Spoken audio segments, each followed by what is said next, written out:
कधी कधी बांगलादेश संघ आणि त्यांच्या फॅन्सचा मला खूप राग येतो. अहो 2007 साली एक वर्ल्ड कपमध्ये अपघात घडला. बांगलादेश संघाने तगड्या भारतीय संघाला वर्ल्ड कपमध्ये पराभवाचा धक्का दिला. त्या पराभवानंतर बांगलादेश संघाला असं वाटायला लागलं की आपण भारतीय संघाला कधी हरवू शकतो. दरवेळेला त्यांचे फॅन्स, त्यांचे पत्रकार आणि खेळाडू असे उतरतात की जणू काय आम्ही दरवेळेला भारतीय संघाला पराभूत करू शकतो. ही गोष्ट मनाला थोडीशी खटकते, कारण मला तो पराभव हा अजूनही अपघात वाटतो. भारतीय संघ मात्र आत्ताच्या घडीला असं मानणार नाही.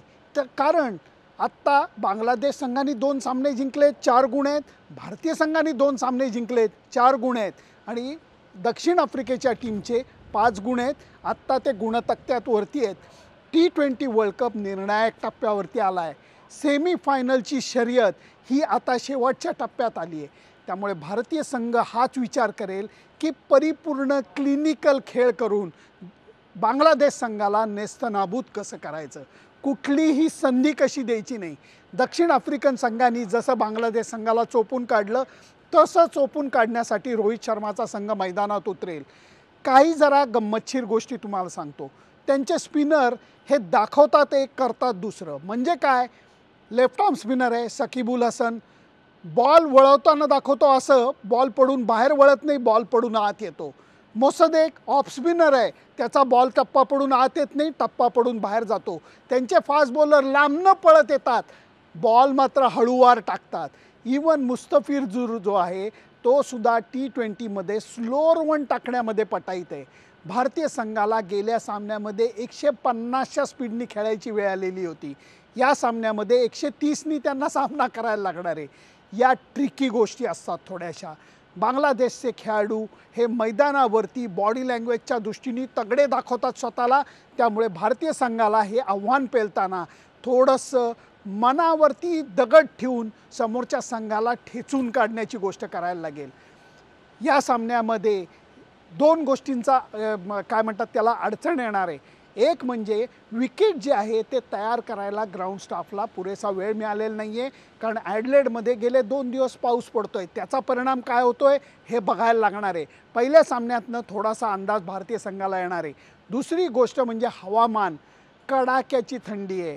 तुम्ही माझ्यावर विश्वास ठेवा, सामन्याच्या आदल्या दिवशी सकाळी 7 वाजता 5 डिग्री टेम्परेचर होतं. इतकी थंडी ॲडलेडमध्ये आहे.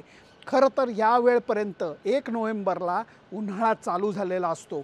अजिबात मागमूस नाही आहे. आत्ता थोडंसं उघडीप झालेली आहे, थोडंसं ऊन तुम्हाला मागं दिसतं आहे. सामन्याच्या दिवशी पाऊस पडणार नाही आहे असं सगळ्यांना सांगण्यात आलेलं आहे.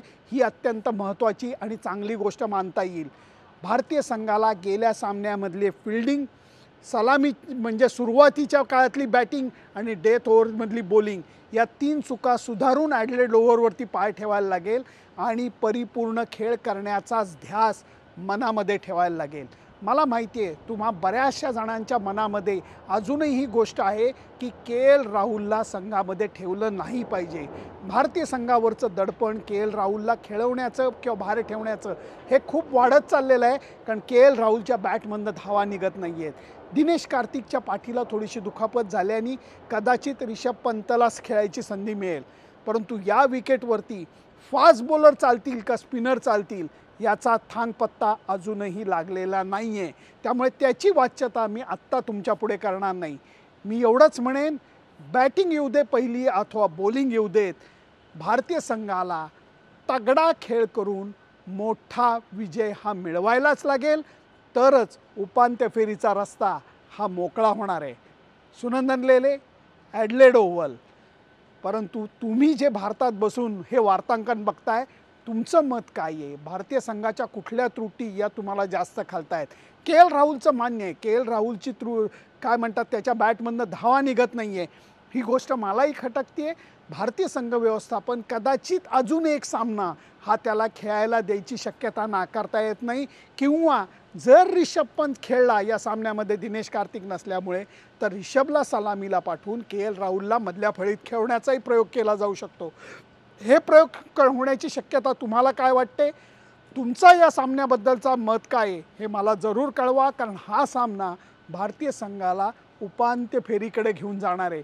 त्याच्याकरता माझं फेसबुक पेज, माझं यूट्यूब चॅनल सबस्क्राईब करायला विसरू नका.